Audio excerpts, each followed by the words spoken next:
Welcome to Growing Up Beverly Hills. I'm Stacy. And I'm David. Stacy and I grew up together in Beverly Hills during the 70s and 80s. Forget what you've seen on TV and in the movies. We're here to bring you the true stories of the people who grew up in Beverly Hills. Our guests range from the rich and famous to those growing up south of the tracks. But they all have had their ups and downs, and they all have a story to tell. Please join in on the conversation by following us on Facebook and Instagram, where we also do pop-up chats. Give us a 5-star rating and subscribe. We need your help and support to keep on growing up Beverly Hills. Hello, Stacy. Hey, David. In this episode, we talked to Eden Sassoon. So true. We knew her sister Katya in high school, and we have many friends in common. But we didn't know Eden before this. Yeah, I felt like I had a strong connection with her right away. Me too. She's just so friendly and so open. It was amazing. She talks about her famous father, the amazing Vidal Sassoon, and her mother, who was a Hollywood actress, Beverly Adams. She owned a hair salon, Pilates studios, and even did a season on The Real Housewives of Beverly Hills. She's not afraid to talk honestly about the big issues and has her own podcast about sobriety called the Redeem Yourself podcast. It's so awesome, especially if you're trying to stay sober. Or just want some entertainment. Right. She talks about her whole life and is so candid that I'm sure you'll enjoy. Let's listen. Eden Sassoon, welcome to Growing Up Beverly Hills. We are thrilled to have you on today. Good to see you. Thank you for having me, both of you. And this topic, what a fabulous, fun, interesting, topic. Haha is right. One we all know well, and we can't wait to hear your take on it, Eden. Oh, God. I'm ready to give you whatever comes out, because that's how it works. That's what we thought, Eden. We felt that we'd have a good one with you. So we're so excited to talk to you today. And I guess we'll start. David, let's start with the first question. Well, we always like to talk about how your parents got to Beverly Hills in the first place. Your mom was from Canada, right? Yeah, she was a nice, wholesome Canadian. And then she decided to become an actress in Los Angeles. Exactly. Yeah, and then they moved to Burbank. And mom just sort of I guess grandma put her into pageants. That was the thing back then, right? And she was stunning, and she continued to win. And I guess on one pageant, there were some producers, or I don't know what, maybe scouts at the time. And they're like, we would want her for this movie. And from that point on, the studios got her, took her, signed her, and she had a big career going until she goes to London for a film and goes to get her haircut at like the greatest place, in the world at the time. I mean, who doesn't get their haircut by Vidal Sassoon? And she's like looking around, and they come up and they're like, well, Miss Beverly Adams, Mr. Sassoon would like to cut your hair. And she's like, oh, well. And then she always says, little did he know that was the most expensive haircut he'll ever have. Isn't that the truth? Right? I'm like, oh, Mom, that's funny. So, I mean, after that haircut, there's some really cute, interesting stories that she's telling me now. And within, about 6 weeks, they were said and done. Wow. So was that really the impetus for him to move to LA? No, the company was already moving. And okay. Maybe the stars aligned, obviously. They did. And it kind of was, they moved to New York prior. So Mom was in LA, they met in London. From London, the company moved to New York. When they moved to New York, my sister Katya was born, my brother Elon was born, and I was born. And when I was 6 months old is when they both decided, but by the grace of, the company, it's time to move to LA. And that's when everything changed at that point. Right. And here we come, Beverly Hills. I remember the house. It was actually, our first house was the Down and Out. They used it Down and Out in Beverly Hills. The movie. Was it?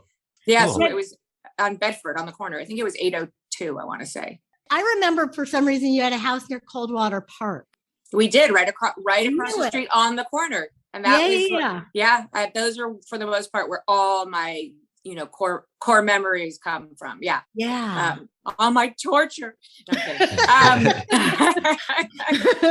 Give us a little backstory on your dad. I mean, his story is just so amazing, Incredible. really going from nothing to everything. Such a good man. He literally, orphanage, because grandma couldn't raise him and his brother. And this is where they'd be safe during that time in the war. Yeah. And his father left him in the orphanage. Dad ran away to his father. His dad immediately took him back and dropped him off. And that was the last they ever saw of each other. Wow. Mm-hmm. And then grandma would come visit once a month. And it was Dad and Ivor, his brother. And I think it was for a good 5 years. This is how he lived. So he played a lot of sports, which is where he found like his comfort, was in through physical fitness. And that led into till the end. And then I can't even imagine when he got out, went back to grandma, and they lived in like a one bed, they had nothing. And he would kind of ride his bike during the streets and deliver newspapers or throw them out. And at the time it was, very anti-Jews. And so he then, as he started getting older, started kind of fighting for the rights of his people. Yeah. And then finally took off and went to Israel and fought in the Israeli army for, Israel to become state. And incredible. Yeah. And then he kind of came back and was like, well, now what? And grandma said she had a premonition that he would be a hairdresser. He was like, wait, no, please, no. Not me. Yeah. He's like, what? And so he loved architecture, but she took him so he would start to sweep and do the floors. And the gentleman that he worked with at the time saw this in him, this sort of the way that he opened the door for his mother and this polite, wanting more. And so he's like, you know what? You don't have the money. I kind of got it covered. And he started that craft. And he was working at a really big hair salon in London, right? At that time, yeah. Well, what was the gentleman? Sorry, Dad, I'm completely butchering your story. And it's not one to be butchered, but so anyone who is listening, by all means, watch the documentary and or get the autobiography or call me and I'll give it to you because it's incredible. Both, it's amazing. Watch the documentary. My grandfather was working on a film in London at that time, and my grandmother spent a year or two there, and she would go to that salon, and she remembers your dad from that time. Tell her, David. Vidal washed her hair before he was even a hairdresser. Yeah, something like that. A young boy. Yeah, with David's grandmother. That's so cool. I can't even imagine. And I love hearing those stories because it kind of you get the feeling of what he was kind of built up. How he connected everything. Yeah, she could remember that. So he must have made an impression. He did, and you hear stories all throughout. And I will tell you, like you meet that man and you have a conversation, and it's one that you just don't forget. He just has this energy, and he's listening, and he cares, and he's interested, and very present. Yeah, I was going to say he sounded present. Yeah, very, very. Beverly Hills had a lot of hairdressers, but not all of them became successful entrepreneurs. What was that spirit in them? Yeah. Oh God, I think it was in New York prior to coming to LA. There wasn't as much money involved in what mom and dad were doing, and he would be up all night thinking, and now I have 3 kids, and how do I do this? And he knew that just with his hands, he couldn't create what he saw.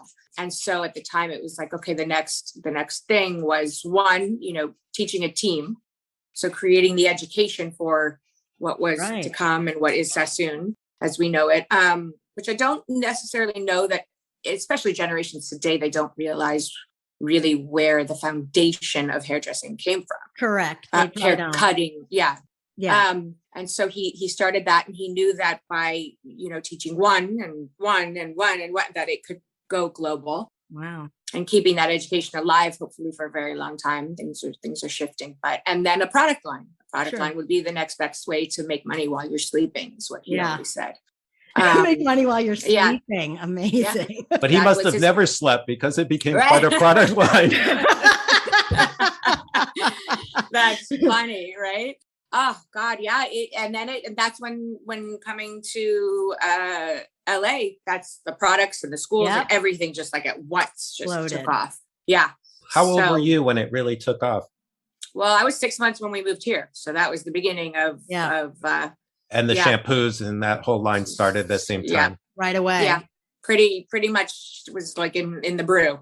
So it almost was like an explosion of success. I mean, we all remember watching it. I mean, I would just remember even back in, my mom was a hairdresser. I'm a daughter of a hairdresser. Not quite be dull. But you know, family. The angled haircuts and the precision. And I remember just, it was so important for hairdressers to study what he did. I mean, he created an entire art and an entire world. So cheers to your father.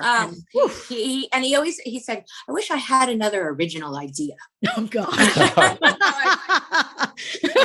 That's a good one. Where'd you come up with the first one? Yeah. Or the taglines that he had. I mean, those were brilliant too. Yeah. Amazing.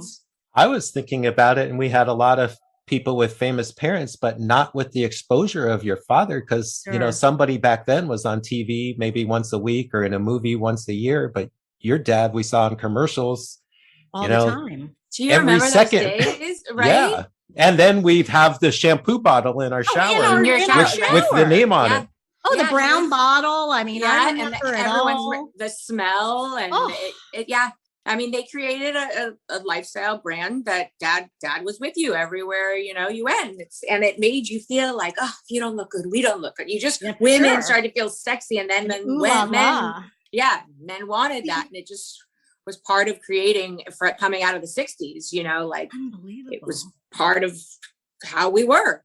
Yeah. You know? It's hitting me now that your family might have been one of the first of a full lifestyle brand ever really done. They were ahead of their time because it was health and beauty and fitness. And dad was very much into Pilates and moving his body. And he would have wheat germ and eggs. He was always going to like Switzerland or these places where that's where my mom and dad, he asked her to marry him on a walk at a health farm. Right after. Really? I'm like, Mom, you should have known then. Run. No, I'm kidding. They were at a health farm, which I love because so many of his qualities obviously are like inbred in me, which is good and bad. Yeah, for sure. But they had this thing that they have a book called A Year of Health and Beauty, and it was on the top 10 bestsellers that was ahead of its time. And you look back now and you're like, wow, this is very much things that then nobody was really doing, but now it's very like ABC. You know, now, but how wonderful. And who did we look to for, you know, if we have questions and fitness? And I mean, my mom's stunning and my dad, such charisma and pizzazz that, you know, in a very humble way, that they were, I think, a really positive influence for so many people. Absolutely. I love that. Yeah. What age were you when you kind of realized who your family was and kids were using your shampoo? And you know, I was going to say probably 45. That's not true. It wasn't. No, but see, I don't know. It was right out of the gate, but it was always they looked to my dad with this sense of like, oh my, like this, they had questions and he was so humble. And so it was really for me, this pure essence of respect. It wasn't like, oh, I'm a Sassoon. None of that. Right.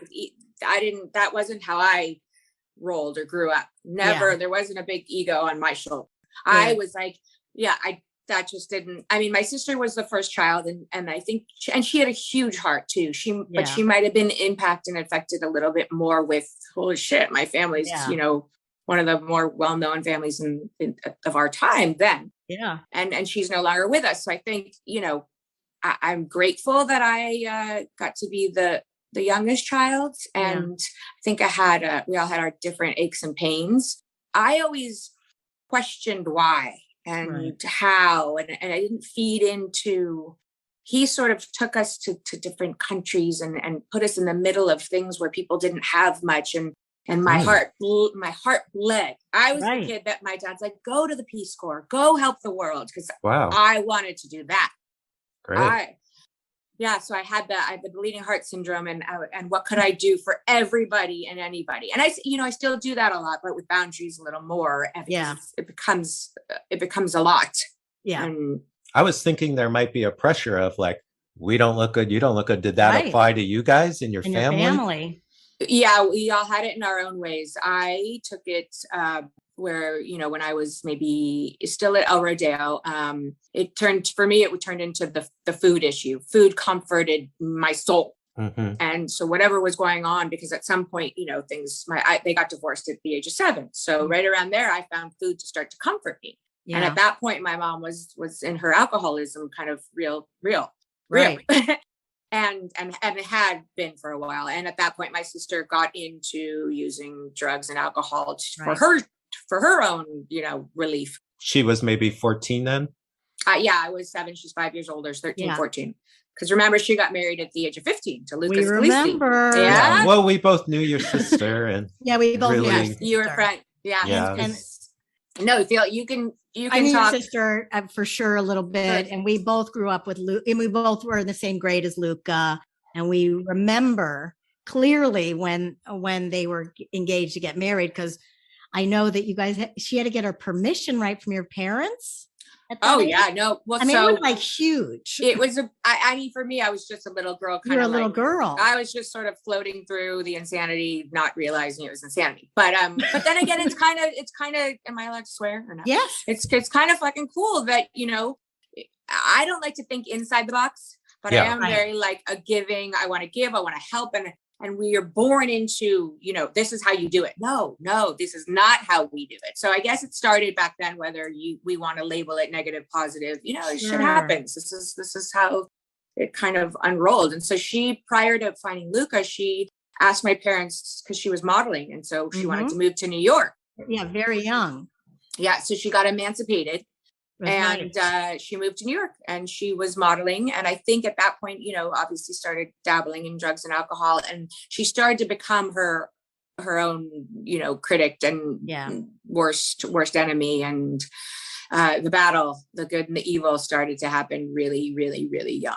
Yeah. For people who don't know her, I mean, she did movies and she was modeling, and she was just a gorgeous girl and really special in it. David. Yeah, she was. Wonderful person. In high school, you could tell she was really special, and she was going to go on to do things. And it was just one of those people. She was so lovely. She was the one who, rocked in the room, and the smile would show up, and she was kind and gave all of her stuff to anyone who needed it. And she was really, really, really lovely. And on the other hand, it's like she got sucked into the other side of what really could, I think, there had to have been some mental illness along the way that wasn't diagnosed properly, because then drugs and alcohol just exacerbated it. And it really, she started so young, so it ended so young, Exactly. That must have been pretty hard for you when your sister takes off and your mom's in the midst of her alcoholism. I mean, that could have been easy. That, David, that's I had my brother Elon and my other brother David, but David had some emotional issues where he kind of kept getting placed in different schools.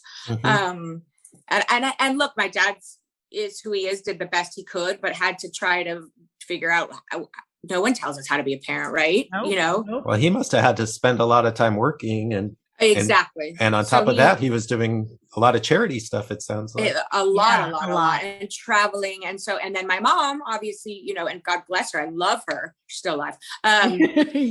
She's amazing. But at the time, 4 kids, married to this man, a big life, like that, she needed, her wine and vodka at the end of the day. And I don't hold that against her, because I'm 9 years sober from alcohol. Almost. Congrats. Thank you. So, it was what it was. I did have a nanny. I had too few nannies so I found this piece in that side of me that I always wanted to give and take care of. My nannies became like my saviors, my safety. They hugged me. They loved me unconditionally. They saved me from this big world of stuff that was going on that I didn't really understand. And I got it, but it wasn't for me. Yeah. That's lucky, because we've heard both kind of stories with people with nightmare nannies. And no. Thank God. Yes, that's what I say all the time, and she knows, because still Tisha and I talk, and we see each other. And too close with her. Oh yeah, we see. We're trying to get together now, and we just hug, and we cry and cry. I mean, really, really, really a soul connection from probably many, many lifetimes ago. For sure. Oh, that's great. Yeah. And so she, you know, I would want to leave the big house on Coldwater, and I would want to go deep in the valley to like Victory and Oxnard. Yeah. And in like a 2-bedroom apartment, you know, where 35 people lived. Where you felt comfortable. Yeah. The rice and the beans, and little did I know they're all like tequila and craziness is going on. But we were just having a blast and being kids. And I got to just be me and not be judged for this or that, or, you know, what I have. You had to be yourself instead of Eden Sassoon at the big house. Yeah. Yeah. I think through this path, like that being said, I just want to know, because through this path, I think I've always fought for that. Yeah. Just let me be me. Your mind can attach to whatever you think that is, but I'm going to stay as true to me. And that's what I've always fought for. Who am I? But that's amazing that you knew it, that you felt inside yourself, at least questioning. And, I did. Yeah. And through your journey, which we'll get to towards the end of what you're doing today, which I think all ties together of who you are, of all the questioning of who am I? I'm a good person. I want to give back. I don't know how. I'm in this family. Who am I? And your journey is all the steps and levels that you took to get to where you are today, which is incredible.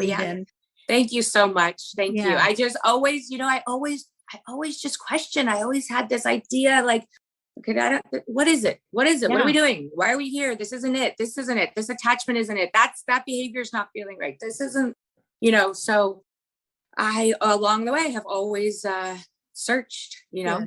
Well, keep searching. And that's where you always find your answers. You know, we're never done. Right. But it's always the little girl inside going, this isn't right. Right. I want more. Right. So it's good to find and in that positive way. Like, I want more. Of course. Like I'm seeking. Who else? I need to see more. Yeah. Flying free. So yay, Eden. I love it.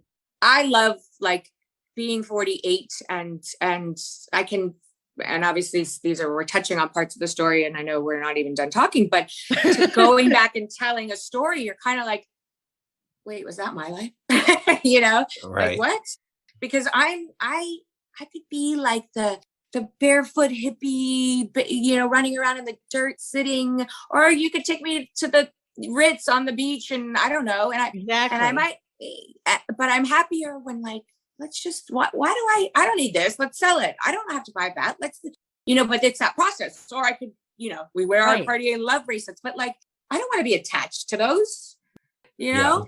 Right. When you do some of that work, and I have gone to, you know, gotten involved in the Thirst Project. And that was really one of my really heart like sound things. And I would go to Africa, and I wanted to be in, what are you doing? What's going on? Where are these people? What do they need? And just take it in. And when I left, I really struggled with coming back to this. Like, how was I born into this with all this? And I had to take my jewelry off and like strip it away because I didn't feel right. Like, how are they there? And yet they're so happy. Yeah. With so little. Just trying to get, right? Just trying to get water. Like, right? And be happy. And that was it. Yeah. And I became friendly with the women in the village, and like we would laugh, and they would show me, they'd be cooking on the dirt. Like, here I am, like thinking about it. For them, it was, come here, we're gonna have lunch. Right. Cutting chickens' heads off. And I'm like, wait, whoa, this is way too much information. I'm not gonna eat that. Just, and being part of it. And then the struggle was, all right, okay, this is, I call it, it's not the game, but like I'm in the game, you know, I'm playing the game. All right. How are you going to go back to your charm Beverly Hills life, having seen and knowing what you know? Like, really? How do you do it? I try to, only thing I can do is be as present as I possibly can. And on a day-to-day, try to give, be, and do of service for others as much as I can when it's called. And if it's one person during that day, if it's one conversation, if it's one reach out, if it's whatever that looks like, if it's 10, and I'm just at the end of the day, like, oh my God, I can't, I need it, you know, then I do it. And I know that it's like the bank deposit, you know, I'm going to, okay, I'll do as much as I can to sort of in my mind, this is my game that I have to play. Unless you want to get rid of it all and move to Africa and be one with that land and those people, which I am, but from afar. Yeah. Then do it. Otherwise, this is your game. and you figure out how you want to play it. Exactly. Right. Figure it how you want to play it. I love that. What was your high school experience like? Yeah. Did you go to Beverly High? I did. I went to Beverly. I graduated in 91. I left. So 9th and 10th grade. So you guys, I think you graduated right by the time I got there. Yeah, we were 84. Yeah. It was so fun. I remember going away. Well, okay. So 8th grade graduation. Dad's like, get a couple friends. We're going to take you to Hawaii. So I picked my 2 best friends. We went to Hawaii. Meanwhile, the 4-school dance. So we're all like, and you're all sort of, I remember I'm friends with everybody, but like still considered like, oh, there's Eden. Like, I don't even know what that means, but I made sure that I was friends with, I'm friendly. Like who, I don't understand. But so some of us went on our trip and it was like, oh, Eden, Steph and Michelle are all going to Hawaii and Eden's dad's taking them. And I'm like, yeah, we're cool. We're leaving. We come back. Who shows up at the airport? My sister and my boyfriend, Ragnar. And I'm like, oh my God, I got Ragnar because each girl, one at Hawthorne and one at BV, we all wanted Ragnar. Well, who got him? I did. Okay. But my sister picks me up at the airport with Ragnar. Now thank you. I'm not a dummy. I know exactly what happened when I walked off and looked at that. And I'm like, oh my God, this poor. So that we slept at my sister's house that night. And who puts these poor kids in a crazy house with a bunch of, oh my God, it was crazy. And sure enough, I was right. She de-virginized my boyfriend. And this was the start of my high school career. She was a lot older than him, right? Yeah. Oh, come on. She knew. Oh my God. I love it. Right. And that was it. We had summer school the next day and my heart was a little broken from my sister and my boyfriend. And you can imagine how high school started. So there you go, Eden. Welcome to Beverly High. Yeah. Yep. And what did you do in Beverly High? Did you do drama or did you hang out? Like what? I womanized all the men. You were all over all over those football seniors. Yeah, well, because that was my brother's year, so I couldn't because I was Elon's little sister. Oh, so I brought it down a couple grades. Yeah, because they were my buddies. They raised me, So, but all my girlfriends got all the seniors because they weren't their buddies. But we got to Elon's sister. No, right. So all the boys were like, "Oh, I'll take that one and this one, Eden, and this one." So I kind of got to play all worlds and magic, and we showed up at the parties. And David Bino was like, "I want Maggie." I'm like, "Come on, Matt, I'd make it happen." I would make it happen. And it sounds like my high school was more like yours. Right? Did you have some ideas of what you'd do after high school or you were just enjoying that time? God, I had this idea. I really thought I wanted to be married with 3 kids at 25. There you go. How long did that last? Well, that's what your sister did, right? Right. She was a little older when she got married. When she had kids, not the first time. I was going to say, wait, she got married at 15. Then she got married. She had three husbands. Yeah. And London with the second one and the twins with the third. Yeah. Yeah. And then she did all of that and died at 34. It's unbelievable. I mean, and her, she did it all. She really did. She did it all. And I didn't know. I did know that I had this way with people and a way with the way that I felt about things. So I just wanted to, and I always asked why. So I wanted to study psychology. I wanted to understand why we do and act the way we do. Right. So I did. And then I thought, wait, what am I? I do not want to be sitting in these chairs. I kind of do it anyway, talking to people. Right. About their problems all day long, over and over and over again. Meanwhile, of course, I end up in AA and I'm like, what the fuck are all these people talking about? Because here it led to, Dad would always say, well, go do something. do something for someone else and it'll take you out of your, and he didn't say take you out of your own shit. I like the addition, but he was Thank right. Thank you. Like, just get out. This isn't about you. Right. Go do something for this large world, and everyone is suffering in their own way. So I had to come from the understanding of why and the people and why I act the way I act to respond and why I grew up with this broken heart syndrome. And then my sister and the boys and more boys and more boys. And then when the boys weren't filling the hole, the alcohol started filling the hole. And when the alcohol wasn't filling the hole, I'd find another boy to fill the, kind of, or food. Yeah. Whatever it is. Did you start working on this early? Were you going to therapy while you were in high school? My God. They put me in therapy. I think I was in elementary school. But I didn't know how to talk back then. I just felt the pain and it hurt. And that's why the food and the alcohol and everything were able to release some of it, because I couldn't get it out. I couldn't energetically shift it. I wasn't able to use all the amazing things that we can now today, or as I started to get older, to understand the power of things outside of myself to shift that energy. Mm-hmm. So then you sit on the couch and you try to talk. So I would go in after a night of crying, and this was because mom would be really intoxicated and it would just hurt. And I would go in thinking, oh my God, tomorrow I get to talk. He's going to listen. He's going to listen. He's going to listen. And I'd get on the couch. Silent. Wouldn't say a thing. I felt like someone's hand was choking me and I couldn't talk. So hard. It just was. So then I decided, as I got into my late teens, I'm going to be an actress. I'm going to get all this stuff out and I'm going to be an actress. I live in LA. What the? Are you crazy? It wasn't about being an actress. It was about finding that voice and how to release it. So I started taking acting classes to find my voice. Did that help? Like, that started your journey to your voice? And yes. And to get outside, and why I have these thoughts and why I'm so trapped. Well, so the idea was then, the idea was, all right, you're going to play another character. So you're not feeling the pain of your own shit. Right. Yeah. And you're going to learn that. And then I was like, wait, I'm not good at that. I can't be that person when I don't even know how to be myself. Right. So I started to internalize it and like, okay, just get it out, get whatever this is out. Like, forget the acting idea. Yeah. I couldn't do it.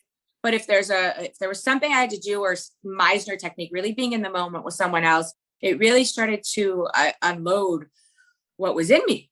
Because it wasn't me being in this moment with you and you and talking to you. Of course. It was the last 20 years, right? Sure. I'm kind of on the same journey also. And found myself, I'm 55. I finally say I'm 55. I'm finally alive. Like, it's all coming together now. That's a powerful number. It is. And I love it. Yeah. And how did you start? Like, you're young still, and you're finishing therapy. You're not acting. Did you write? Did you dance? I wrote, and I have all my journals on my shelf over there. And I wrote and wrote and wrote and wrote and wrote and wrote. I hate to say, like, I it's the truth. I was deeper than a lot of the people that I, spent my many years growing up with. And so this, like, the pen and the paper and the heartache, and I would find, it started to become that the pain was my happy. Right. Duh. I know. Right. And you're like, this is who I am, but you're you're actually the opposite. Right. But your brain of what you're acting. Right. And so the brain doesn't know it. So the brain's trying to protect you, and you're like, this is my happy. No. Hold on. This is backwards. Right. Eden, these journals sound like they'd make an amazing book. Is that something that you want to do? God, a book. The journals, if we could just turn the journals, like, mush them and mash them into one book, it would be maybe a tearjerker. I always think of this, like, young girl who's looking for love, and all of her heart comes out over the years in these journals about her experience, but she never quite finds it because she just sort of misses the mark. And yeah, I think, you know what I think it would be, because dating nowadays with all these apps, and I'm the first one to admit I'm on two. Yep. And that's very few. There's such like I hate to say it, there's a process, there's a game, there's a way you do it. Yeah. So maybe in these journals, there's this, like, raw vulnerability that could actually help and teach people. I don't know. I think your life story can teach people. It's just fascinating anyway. I mean, I agree. Teach people what not to do. I'm kidding. Or what to ultimately do. Right. Right. What not to do, but keep reading. Right. Right. Keep going. Next book. I think you should do it. I'll help you with it. Okay, fine, done. I love it. I love it. And then you also had hair salons and Pilates studios. What was happening with that? When did you get started with that? The hair salon I was actually working on before, when my father was in his final years. My dad always questioned me like, oh, so now what? So what are you going to do with your life? So now what? And I was thinking, the first time was the Pilates studio. I went over, and this is actually really interesting. If you think about it from the respect, like, okay, so I said, can you come over and talk? And of course he's in his robe and he's having his tea. And I'm like, oh shit, what does he want to talk about? I'm in trouble. I just had kids. I just, wedding, and went right into kids. And I'm like, okay, I'm a mom. And he sat me down. He's like, so what are you going to do with your life? Okay. And I thought, what is he talking about? What do you mean? I'm busy here. I got a lot of kids. I'm like, wow, okay. So I thought being a mom was enough, just right. I just didn't understand that yet. And I left that morning thinking, holy, he's right. What am I doing? Like this can't be just it. Me having these two kids, and somewhat, I mean, at the time before I got divorced, I was miserable. To be honest, I was miserable. Right. And so I really thought like, holy shit, what am I going to do with myself? What do I like? Went back to that question. Who am I? What can I offer to people? And Pilates was it at the time, and opened the first studio, and it was incredible. It was really paying what I did on a daily basis and what brought me so much joy forward to other women. Yeah. You could see that like attract like. Men can do Pilates. Yes, men too, but these women would 100%. That's how I got into it. My dad. Yeah. Yeah. He brought me there, and it really just stuck. And they've been in Pilates since the 70s, your parents, weren't they? Like since it started? Yes, the way, way, way beginning. And, a man started Pilates, which is a really interesting story. Yeah. So I think, him asking me these deep questions that I continue to ask myself when he was passing, so back to that morning tea. At that point, he knew that he was dying. I didn't. He didn't tell me that he had cancer yet. And so he was asking this question, like, what are you going to do with life? It's short, at some point, this, that, the other. Yeah. And I didn't realize it until I put the dates together when he told me that he was sick, that when he got sick, that, oh my God, he was asking from a father who has literally a death sentence. Yeah. Like he wanted to make sure that you were in a good place. You were going to be okay. Yeah. And that my mind was thinking and that, oh, see, he's listening. Thanks, Dad. Hey, Dad. Come here, Gracie. Yeah, that's funny. Come here. That's true. That's a sign. Yeah, for sure. And he loved his dogs. So then the salon came about where it was really like, it wasn't till there was that other next question, like, what are you going to do? And me asking, okay, who am I? Okay, I was actually getting my hair blow dried at one of these small shops. And I said, wow, okay, I am my father's daughter. He is passing on. Maybe I sort of run with this legacy in this industry as I'm blow drying my hair and thinking all these blow dry bars are coming out. Yeah. Ding, ding, ding, ding, ding, ding, ding. Maybe you need to, get in on that, but make it more of a full service Sassoon through the daughter's eyes and not, the A grade, Sassoon as in Vidal.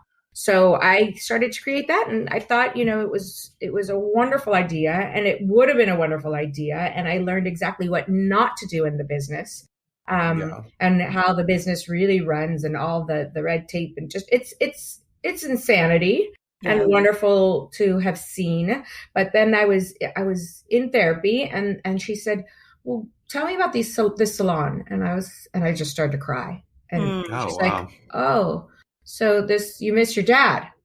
And she said, it's very, very careful. You have to be very careful why you choose to carry on a legacy. Wow. Yeah. And I said, oh, whoa. I got chills. Right? Like literally. Whoa. And I was like, oh my God. She goes, I don't think your father's legacy needs to be carried on. And is this really who you are?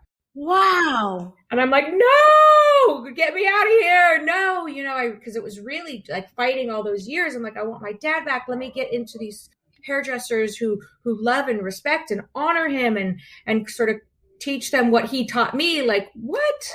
No, and it was a great 7 years, and a big financial loss, which I was obviously willing to take to learn my lesson. But it was exactly what it was. But I was ready, I think 3 years prior to closing or selling to sell. Yeah. Yeah. It was more of an emotional experience. And of course the financial loss comes with it if you're depending on why you're doing what you're doing. And how much have you grown from that positive yet negative or positive experience? I love that question because I think everything is obviously an experience and a lesson. And I really try not to take them as negatives. I just don't. Right. I mean, it's at times I'm like, oh, I wish I would have had this much more, but like just that'll kill us. Right. Right. Yeah, just the thought alone and the stress. And so I just let all that go. I always think it's like intentions, like you had good intentions and it didn't work out, but not because you didn't have good intentions. It's right. And that's the same thing where I kind of know where you're going to go with this conversation, but what's your why and how are you stepping into this and when and if it's over, which is the process of life, your intention. And yes, it was an amazing, incredible, fun intention. And I know there are thousands of people that I did touch their life throughout those, 7 years that I was directly in the industry. So I can give me a little bit of a pat on the back. And I hate that. I hate when people pat you on the back, but I'm going to do it right. Well, at least you patted yourself. Right. And the good news is that you did accomplish a lot and you did that and you're proud of yourself. And that's really, you take your lessons and keep moving forward, which is amazing. Yeah, definitely. So during those years, also, you had a different venture that you went on to reality television as a housewife of Beverly Hills. I don't know how that happened. I don't either, because I am a huge fan. And obviously I watched you all the time and I love the Housewives. But Eden, what were you doing on the show? Oh my God. Originally I thought like, okay, someone brought this to my attention. Then that someone, Josh Flagg, threw me in the water with the Bravo. And then it sort of panned out to where I was the last one standing. And I was like, you know what? Again, here's something that shows up. Just go with it and let the dice roll where they roll. And I believe, actually, I know for a fact that it was just another lesson to be learned, but this happened to be a quick, fast, intense lesson of my entire life rolled up into one season of these chaotic women for me to emotionally figure out who the fuck I really am. So really all your shit came out on this one season. Everything got reignited. Yeah. And having to deal with the lovely ladies of the Valley. Beverly Hills. Don't forget Housewife. Housewife. Right. Yeah, everything about this show kind of bothers me. That the Housewives, the real, everything's a misnomer. But Eden was the only real one, I have to admit, because you were actually the only one that spoke the truth. Well, also the only one that was raised in Beverly Hills. Yeah. We know that to be the fact. and the only one who, I wasn't a housewife. No, I don't know if I ever have been one. I think in my next life, I'd like to try. Yeah. I don't think anybody is. A housewife is such a ridiculous term. And there's, husbands who stay home. Andy. There's women who stay home with kids, but it is completely, it's not a fair term. No. But overall, I did love seeing you on the show. I was always asking myself, how is this awesome girl doing Pilates and growing and doing all this stuff, dealing with these girls? But you did. I don't know if I did. There was a lot of stuff that they did cut out because they needed me to be one way. And so like I did in my way handle, and I brought openness, and they sort of were like, what is she saying? Yeah. What is she talking about? Why is she always giving us gifts? Why does she give so many hugs? Like, who is this person?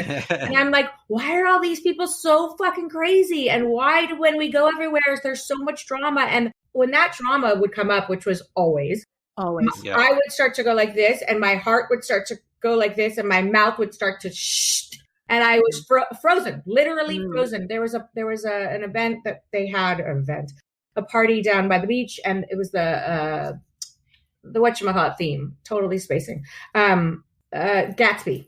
Okay. And it was in the beginning, and the producers came up. They're like, listen, the camera knows what you're thinking. I can see it. It's all over your face. I'm like, well, good for you. They're like, you need to say it. And I'm like, no fucking way. It's inappropriate. Like, yeah. And I didn't, because the other Eden, who like I can cut throat, would have and could, but that's real. And I don't go to those places. And so am I playing a game, or am I really about to, so I just kind of made my way through, whatever storm that was. Do you feel like the other women on the show are being traumatized? Like they're always coming up with new dramas in their life? Look, I studied psychology. You have to be, I don't know what the word is nowadays, psychotic, to be able to go in and out of reality like that and really play, or a really good actress to think that you're, I think they're traumatized for sure. There's no way you can't be. And you were outspoken bringing up some of their addiction problems. Yeah, that's because it's, me, I'm very truthful to my life. And I really was coming from this caring place, because there was this history with Kim and my sister. And I had this like little girl, like, oh my God, I remember her. She was like that to me, like exciting. And then she's just like, I hate to say it because it's mean, but she was like a trolley thing. She was negative and heavy, and didn't care, or thought that I was coming at her in a way. Who knows? Poor woman. It was weird, because especially I found a picture of Katya and Kim in their movie together.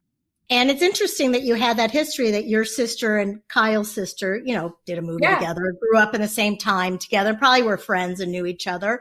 And your concerns were 100% valid. So I just think, and it all kind of came back energetically together. And I remember her from them. Yeah, it was her. It was, and I really, really tried. Like I have a thing with soda. And so she kept drinking Coca-Cola at these events. And I would be like, do you want me to bring you some water? And like helping her try to get down the stairs like she was this old lady. But I wasn't. I was literally just like, I don't know. That's the caretaker in me, when I really should have just been like, you know what? Eden, stop. Let her, but do her own thing. Is that kind of how you found your voice for being this great advocate for sobriety, or you were already doing a lot of that before? Oh no, I've been doing it before. Since I got sober. I was like, God, if I could do this, we could. Let me just try to. Well, I guess at some point when I did find this voice, you guys, coming from that quiet, shy little girl who wouldn't talk in therapy, it was on. It's like game on. All right, now what? Yeah. So there wasn't a way for me to be. Sometimes I say, okay, Eden, shush, stop, don't engage. Yeah. Well, that's not you. You can engage, right? I think it's like, what the fuck? We've got this one life, and if it's a positive, and sometimes passion or these deep interests of mine turn into like, what is wrong with this woman? She's but I can't help it. It's like, people who help change the world, they were not quiet.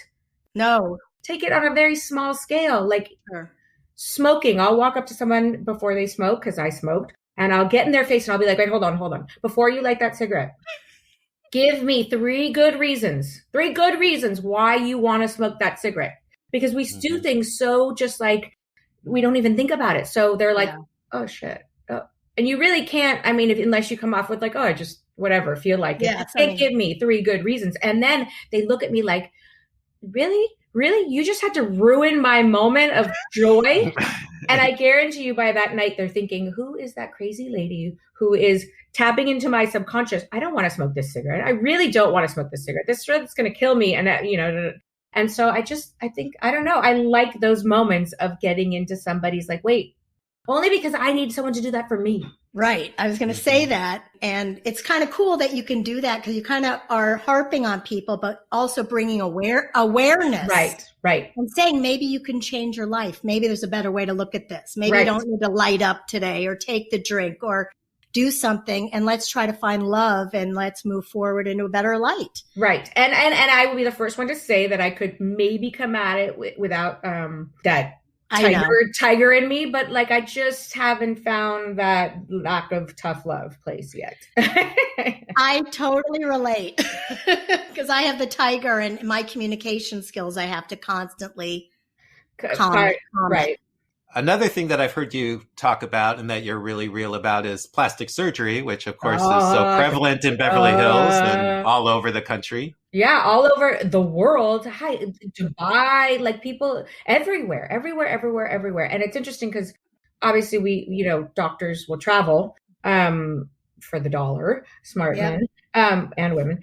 But of course, we have some of the best doctors here. So people think we just wake up looking like this, and I'm the first one to be like, no, we don't. It's yes, it's a lot of hard work to be physically fit, to choose the right foods, to really just work on ourselves. But then on top of it, if there is something that, you want to look a certain way, but you can't achieve those results, then you're going to have to cut and snip. You just are. Yeah. And so I had breast implants. I removed them, 20 some odd years later because I had to. But then I got to the question I brought up and I speak awareness into why do we choose to have the breast implant? Why do we always feel like we're not enough? So I'll be the first one to then be like, I did this, but then I did this. Or now I'm ready for a facelift, watch the whole thing.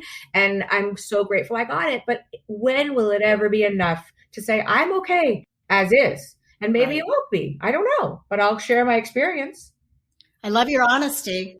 Well, I think that's what's so cool about you is that like you have this kind of holistic attitude, but then you embrace some things that are not so natural and you pick and choose. And it's kind of a modern way of looking at everything. Thank you. I mean, people will well, you said this, and this, but you'll put Botox. I said, I didn't say I wouldn't put, Botox in my face. I just am telling you, this is what I don't do. And this is what I did do. You go ahead and judge.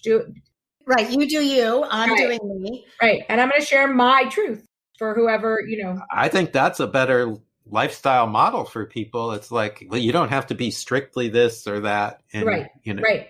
And I guess that's it's not like, oh, let me keep sharing things because I'm sharing like, look, I don't do certain things and I do certain things. And if you guys want to know, and some people, like literally some people are just like, I've gotten, because when I did do the facelift, oh my God, I think that plastic surgery, people just gravitate and want to know more and see more and have questions. And even men would reach out to me and they're like, I didn't share this, but you really, this one man is like, I'll pay it forward and, tell someone else about, I think, okay, ding, ding. People just are afraid, they're afraid. Yeah. And so here comes this voice of like, hey, you can do it, this or that, or this or that. And they just tap into that sort of light energy that is like, no, it's okay, whether it's this way or that way. Yeah. And that's acceptance also. It's accepting you as you, and you can do what you want. Someone else can do what they want. And let's not judge. Let's just allow me to be me and you to be you. And let's get on with this thing called life. And exactly. And if you do judge, then there's something else for you to look at because we all have that sort of defaults at times. Oh, wait, but I'm judging. Okay, I'm going to be aware of it. And then maybe, so, and you know what, people, I'm the perfect person to judge. So have at it. I don't give a shit. Right. That's your shit, not mine. Right. Right. Well, I like that. It's a perfect way to be. And then nowadays are we on nowadays? Nowadays. Are we always on nowadays? Yeah. Nowadays, I love what you're doing. And I love your Redeem Yourself podcast. Tell us how that came about. Thank you, sweetheart. I met Jared. He is such an incredible young man, like a soul brother. I met him on Clubhouse. And God, I haven't been there for so long. It was almost like after I met Jared on Clubhouse, I haven't gone back, which is... So all you needed Clubhouse for was that was your reason to find them. That was your reason. Kind of. It was that was an amazing experience, Clubhouse, but a big world in itself. So we just met in a sobriety room, and in that room, he asked me the way that we sort of were talking and looking at each other's Instagram, and I found him in this hoodie that I loved, and I have this obsession with hoodies and wearing your truth, and so I was like, oh, I'll support him. I'll get this hoodie. I love it. And that turned into, hey, if you need anything, I'm here for you. And usually I'm like, I don't need anything from anybody and I'm not going to ask, but thank you. And the next morning I woke up and I was like, you know what? I do need something from this young, sweet, kind soul. And I reached out, and it just from one step to the next has created this magical experience between the two of us. And then I was like, you know what? We have these great conversations and we're both sober and we kind of are funny and a hot mess and so truthful that you are like, wait, did they just say that? Yeah. That we just turned it into like, let's go live. And it's fabulous too. And you learn a lot about it. You learn about addiction. I learned a lot about one of your guests, a DJ that was in jail, and what a story he has. Oh my gosh. Wow. What a story he has. And along the way, like, I mean, a lot of, I don't know if you saw Damon Elliott and what he's doing, and he brought so much that night. And it's all like there's not too much prep, or any for that matter, because you know me. I saw you walking from the restaurant to the in Mexico. Yeah.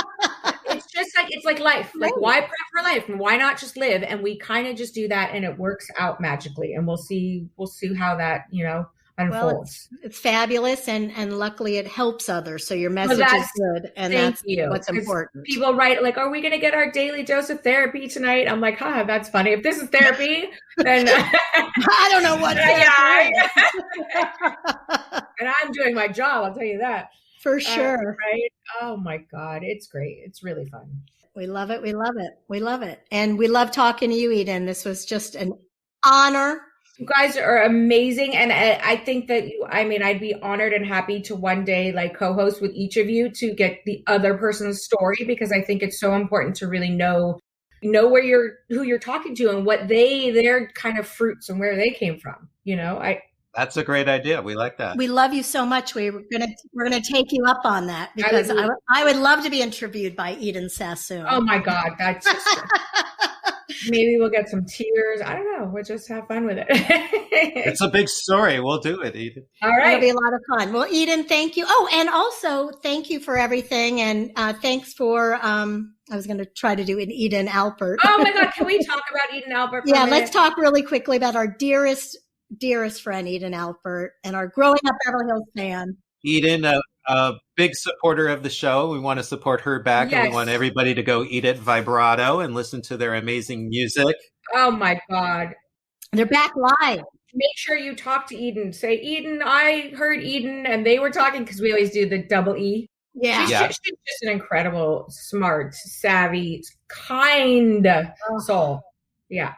Her restaurant is Vibrato Grill Jazz. It's at the top of Beverly Glen in the Glen Center. And you can make reservations at their website and at resi.com. Yay! Let's go to Vibrato. Yep. And when we're coming to Palm Springs to visit you. And when you're in town, you're coming, and we're all going to Vibrato. I can't wait. Let's do it. Well, this is the best, Eden. We love you. I'm so glad to talk to you and get to know you better. And thank you so much. We love you that you were on Growing Up Beverly Hills. Yay! All right. Thank you. Thank you so much for listening. We really appreciate your support. Please join the conversation by following us on Facebook and Instagram. If you or somebody you know would make a good guest, let us know. We're looking to tell every type of story. If you haven't done it already, be sure to give us 5 stars and write us a review. So suicide has personally affected my life, and we like to mention at the end of our show that there is help for everybody out there. I think everybody's going through a tough time now, and we don't want anybody to take their lives. Especially during this COVID situation, we've all been experiencing depression and hard times. Things can always get better. Everything bad now can get better. Everything can get better, and there is a lot of help out there. So please reach out to the National Suicide Prevention Hotline at 1-800-273-8255. There is always help. It doesn't hurt to call, so do that. You don't have to do this alone. There's always help